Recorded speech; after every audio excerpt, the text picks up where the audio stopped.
But are the ongoing wars in Ukraine and the Middle East pulling the attention of the U.S. away from the growing threat of China?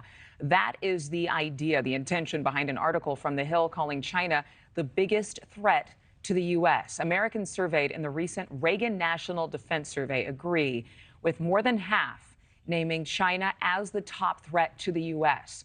Now, despite this, that same survey revealed most Americans believe the Middle East is where the U.S. should focus its military forces as the war between Israel and Hamas continues. Let's dive in deeper on this with Scott Moskowitz. Thank you so much for being here, geopolitical risk analyst for the Asia-Pacific region at the Morning Consult. Again, thank you for being here. Do you believe that this is true, that most Americans are in the right or correct in believing that China is ultimately our biggest threat? Hi, thanks for having me here. It's great to be back. Certainly, China is our largest strategic competitor. Obviously, it poses a threat.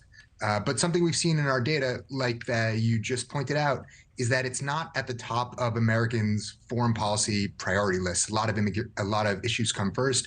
And right now, in terms of conflicts, the various conflicts are certainly pulling attention. So that's one thing. We see probably an oversized assessment of sometimes the threat that China poses, and perhaps an undersized assessment of just how important our interactions and our relations and our foreign policy towards China is. Okay, break that down. Keep it simpler for us, okay? Because you're saying we outsize the threat and we underemphasize our own policy relations or our diplomacy with China. Where's the balance? Why would we need to overemphasize our policy with China?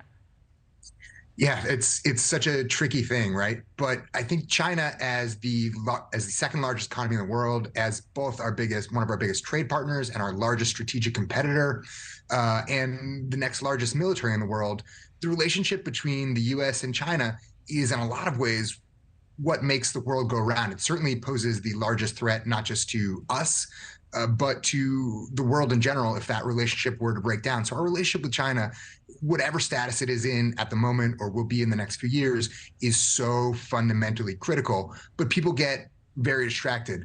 At the same time, people tend to pillory China as this boogeyman. And it is certainly a strategic competitor. It is certainly a country that could cause problems strategically. And it doesn't mean we wouldn't find ourselves on the other side of a conflict with them. But overemphasizing the direct aggressive threat they pose can be problematic in that it breaks down the relationship and makes it more difficult to deal with. But again, our relationships are tenuous. But that doesn't mitigate the pain that they could cause if they were armed. We just ran the report that their submarines are becoming more advanced. The technology for underwater warfare is becoming more advanced. We don't want to forget the spy balloon debacle and the fake police stations here in the U.S. So are you telling us and viewers watching at home that we should not fear because China won't pull the trigger, that this is just a whole lot of scare tactic? No, China is certainly armed, and they certainly are one of our biggest geostrategic and military threats. But a lot of times you hear this phrase, mutually assured destruction. We are so intertwined with their economy. The thing that China wants most is development, to reach a stage of development that they have not yet reached.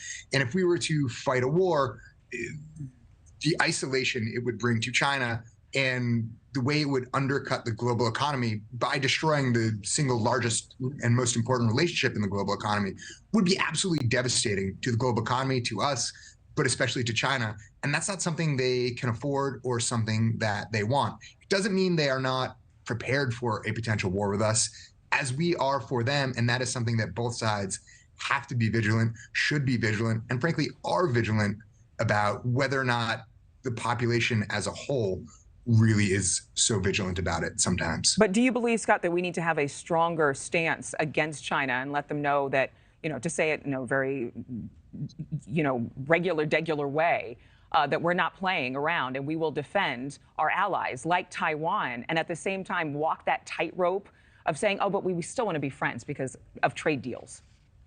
Yeah, that's the tightrope is really the issue. Do we need to be friends with China? No, but we need to not be at each other's throats, because anything that raises tensions in that matter just creates so many problems, makes it so much more difficult, and makes a conflict even more likely, which I said would be absolutely devastating. Thank you for watching. Go to newsnationnow.com to find NewsNation on your television provider. And don't forget to click the red subscribe button below to get more of NewsNation's fact-driven, unbiased coverage.